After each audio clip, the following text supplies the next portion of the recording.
Portugali riiklik tuulekiiruse rekord.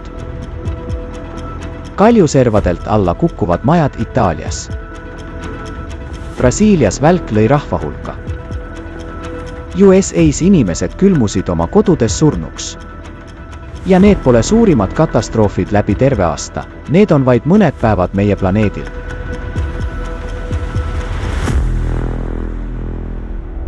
USA.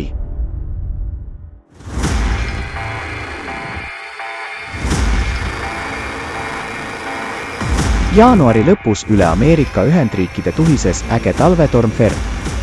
Hiiglaslik süsteem, mis ulatus üle 3200 kilomeetri, mõjutas 34 osariiki New Mexicost Maineni.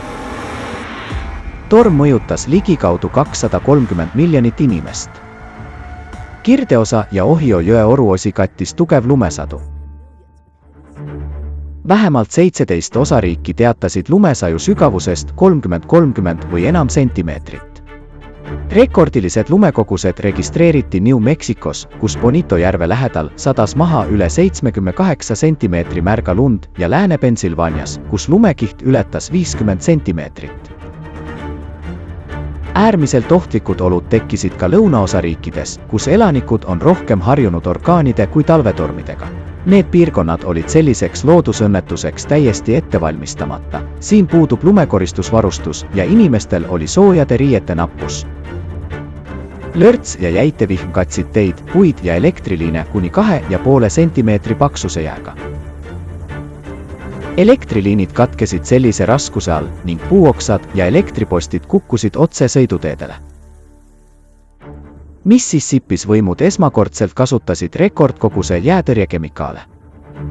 See jäätorm oli osariigi kõige rängim alates 1994. aastast. New Jersey kehtestas kommertsveokitele reisikeelu. Erandeid tehti vaid toidu, kütuse ja meditsiinitarvete vedajatele, samuti päästeteenistustele ja kriitilise taristu töötajatele.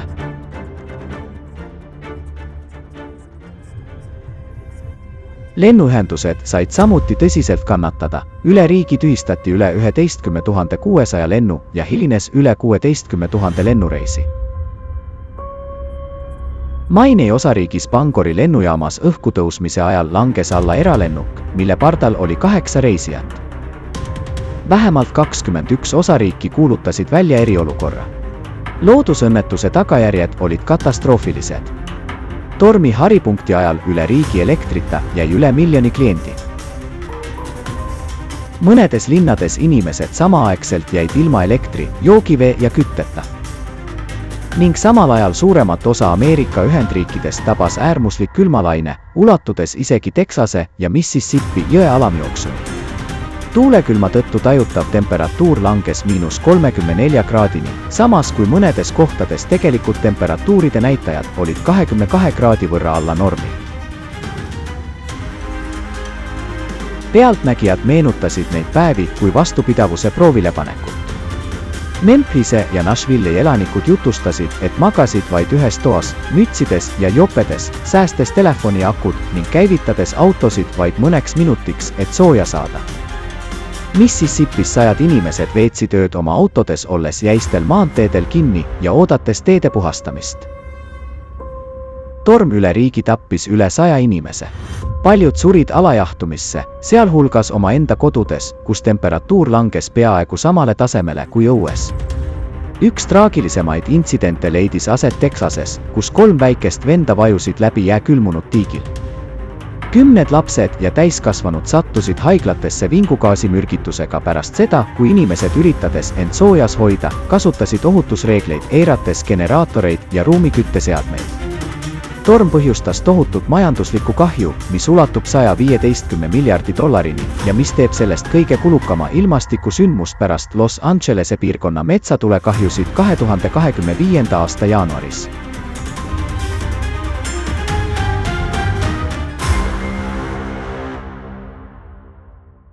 Kanada.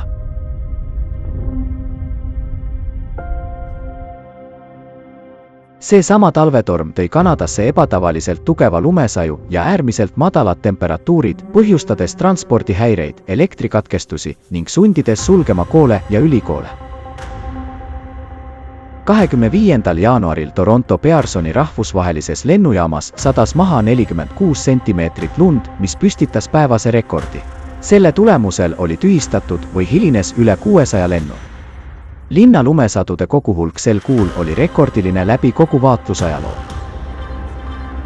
Tavaliselt järgneb tugevale lumesajule sula, kuid seekord jäid temperatuurid äärmiselt madalaks, mis veelgi süvendas tagajärjed. Kanada Punane Rist avas Montreali äärelinnas ajutise varjupaiga pärast seda, kui tuhanded elanikud jäid tugeva külma tõttu elektrita. Ja Saskatchewanis tuulekülma tõttu mõnes kohas oli tajutav temperatuur -49 kraadi Celsiuse järgi. Newfoundlandi saarel jäätükid, jääkristallide ja veesegu blokeerisid piirkonna suurima hüdroelektrijaama veevõtuava, põhjustades esimest korda jaama täieliku seiskamise pärast 1967. aastast.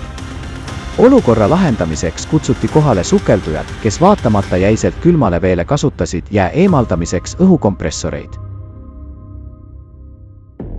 Türgi.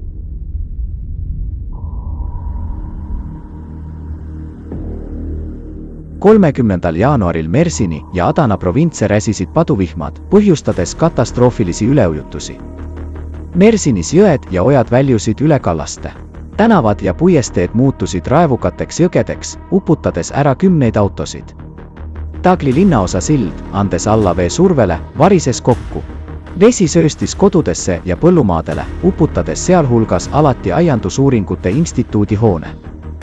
Adanas paduvihmad ületäitsid kanalid. Sarjami ringkonnas oli Puruki kalmistu täielikult vee alla vajunud. Teed muutusid läbimatuteks järvedeks, kuhu autod jäid kinni ja surid välja. Paduvihmad vallandasid provintsis 2 kivivaringut. Üks neist blokeeris maantee Obruppeli kuru lähedal ja teine tee Tapani ringkonnas. Ohvreid ei esinenud. Kuid materiaalne kahju oli tohutu, 100 üleujutatud kodud ja ettevõtted, uhutud sõiduteed ja hävinud infrastruktuur.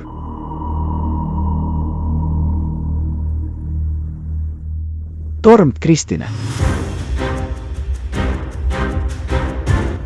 28. jaanuari öösel Pürene poolsaart tabas võimas Atlandi torm Kristin. Ookeani kohal kiiresti tugevnev tormisüsteem jõudis Portugali rannikule, põhjustades riigile tõelise kliimašoki. Mõnes piirkonnas tuuleilid ületasid 180 kilomeetrit tunnis ja Sori vallas ulatus tuule kiirus peaaegu 209 kilomeetrini tunnis, ületades 2018. aastal püstitatud rekordi. Üle kogu riigi olid maha langenud puud ja majadelt maha rebitud katuseid. Figueira da Fosis tugev tuul paiskas ümber vaateratta. Leirias sai staadion tõsiselt kahjustada. Coimbras said kahjustada mitmed lennukid ja munitsipaallennujaama angaar. Montreali õhuväebaasis tuuleilid kahjustasid F-16 hävitajaid. Kesk- ja Põhja-Portugalis jäi elektrita üle 800 000 inimese. Mitmes omavalitsuses olid häiritud side, küte ja veevarustus ning oli Pearson ühistranspordiliiklus. Rannikul torm põhjustas kuni 14 meetri kõrgusi laineid, mis tekitasid täiendava ohu rannikualadele ja sadamatele. Portugalis torm nõudis 5 inimese elu. Ida suunas liikudes torm räsis Lõuna- ja Kesk-Hispaaniat. Andaluusias ja Mlaga ümbruses registreeriti tugevaid tuuli ja paduvihmasid, mis halvasid liikluse. Torremolinose linnas puu langes majale, tappes naise. Madridi piirkonnale torm tõi endaga kaasa äkilisi külmalaineid ja haruldasi lumesadusid. Selle tagajärjel olid suletud koolid ja tekkisid liiklusummikud. Kristine ei olnud mitte lihtsalt järjekordne ekstratroopiline torm. Ta plahvatuslikult intensiivistus, kui rõhk järsult, mõne tunniga langes ja tuule kiirus ulatus teise, 3. kategooria troopilise orkaani tasemeni. See tegi Kristinest ühe viimaste aastate võimsama ja hävitavama talvetormi Pürene poolsaarel.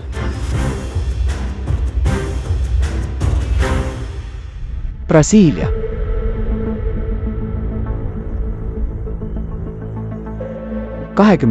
jaanuaril Brasiilia pealinnas tormi ajal välk lõi poliitilisele miitingule kogunenud rahva hulka. Vigastada sai 80 inimest, kellest 47 viidi piirkondlikesse haiglatesse, ülejäänud said abi sündmuskohal. Pealtnägijate sõnul mitu inimest kohe pärast välgulööki kaotasid teadvuse. Isegi need, kes füüsiliselt vigastada ei saanud, vajasid tugeva šoki ja närvivapustuse tõttu arstiabi.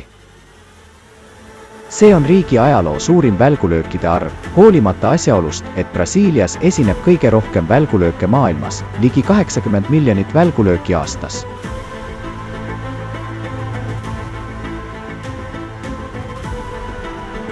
Veel üks traagiline intsident leidis aset 29. jaanuaril Rio Grande do Suli osariigi põhjarannikul Tramanda omavalitsusüksuses.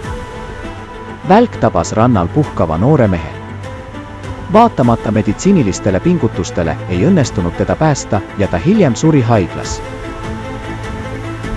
Alžeeria. Jaanuari lõpus suurimat osa Alžeeriast, sealhulgas pealinna, haaras laastav torm. Tuule kiirus ulatus kohati 120 kilomeetrini tunnis, mis on võrdne orkaani tugevusega. Selliseid tuuli peetakse Alžeerias äärmiselt haruldasteks, kuna seal tuule kiirus harva ületab 90 kilomeetrit tunnis. Enamikus provintsides anti välja punane hoiatus. Koolides peatati tunnid ja avalikud pargid suleti.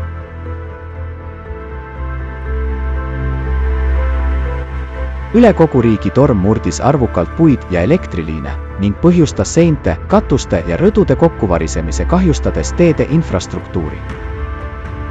Tugevate vihmasadude tõttu mitmes provintsis vodid, kuivad jõesängid, äkitselt täitusid veega, mis omakorda põhjustas äkilisi üleujutusi. Kalisani provintsis hukkusid kariloomad ning mitmes omavalitsusüksuses inimesed jäid sõidukitesse üleujutusvette lõksu. Õnneks inimohvreid ei esinenud.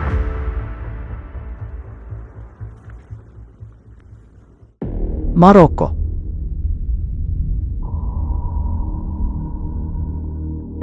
Paduvihmad põhjustasid loode Marokos ulatuslikke üleujutusi. Kõige rängemalt sai kannatada El Ksar El Kebiri linn.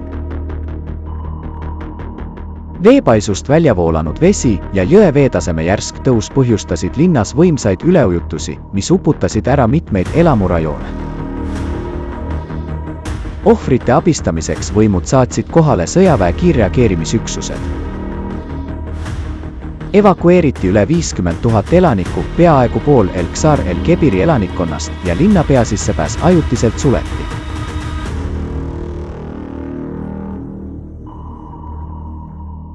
Itaalia.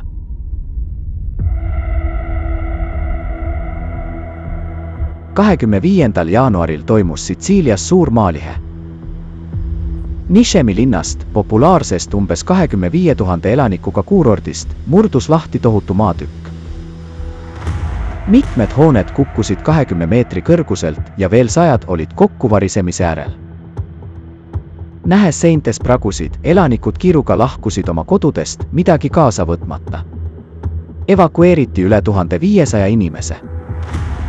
Paljud leidsid peavarju sugulaste juures ja sadadele teistele võimud rajasid ajutise majutuse kohalikus spordisaalis. Pole veel teada, kui kaua inimesed seal elama peavad või kas nad üldse saavadki koju naasta. Maalihe häiris liiklust suuremal osal kohalikust teedevõrgustikust. Koolid on suletud ja linn on kuulutatud punaseks tsooniks. Mäenõlval asuva maalihe pikkus on juba 4 kilomeetrit ja ta on endiselt aktiivne. Maapinna deformatsioon jätkub, tekivad uued praod ja varingud.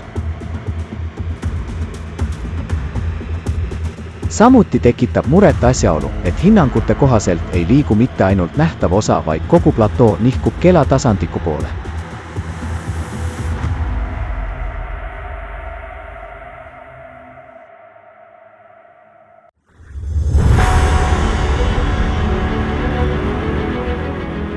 Mikro- ja nanoplastid mängivad nendes anomaaliates võtmerolli.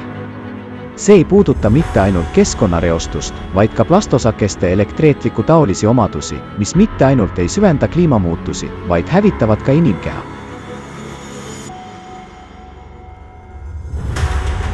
Selle kohta saate lähemalt vaadata eelmistest väljaannetest ja aruandest nanoplast biosfääris, molekulaarsest mõjust planeedikriisini.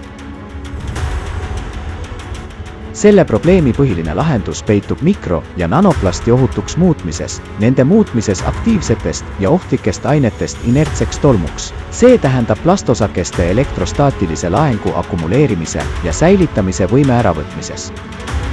Ja see protsess peab algama kohe ja praegu, mitte aastate pärast. Ja siinkohal on oluline rõhutada, selles küsimuses Allatra teadusmeeskond on juba saavutanud ühe iga uurimistöö põhieesmärgi. Algpõhjus on kindlaks tehtud. Lõplikku lahendust pole veel leitud, kuid põhjuse enda väljaselgitamine säästab ülemaailmsele teadusringkonnale aastakümnete pikkust tööd ja tohutuid ressursse. Kui suudame mikro- ja nanoplastid elektrostaatilisest laengust vabastada, aktiveeruvad loomulikud isetervendavad mehhanismid. Me mitte ainult ei vähenda nende hävitavat mõju inimeste tervisele, vaid eemaldame ka liigse energia, mis praegu akumuleerub, süvendades geodünaamilisi kriise ja loodusõnnetusi. Soojusvahetus ookeanis ja atmosfääris hakkab tasakaalustuma ning maa sisemusest pärit liigne soojus pääseb taas kosmosesse. Ülesande ulatus on tohutu. See nõuab keerukaid uuringuid, kallist varustust ja tuhandeid katseid üle kogu planeedi. Kuid kõik vajalik on juba olemas, laborid, spetsialistid ja infrastruktuur. Puuduvad vaid tingimused ühtseks ja koordineeritud tööks. Lisaks inimkonnal juba on positiivseid kogemusi ühise eesmärgi nimel töötavate teadlaste rahvusvahelise koostööga, näiteks inimgenoomi projektis. See tähendab, et saame seda kogemust rakendada nanoplastide probleemi lahendamisel. Lahenduse otsimise ainus liikumapanev jõud on inimesed ise. On aeg lõpetada ootamine, et keegi teine tuleks ja kõik lahendaks. See on nagu patsiendiga, diagnoos on juba välja pandud, haiguse põhjus on teada. Kuid ravi algab alles siis, kui patsient probleemi tunnistab ja abi nõuab. Tänapäeval selleks patsiendiks on kogu inimkond.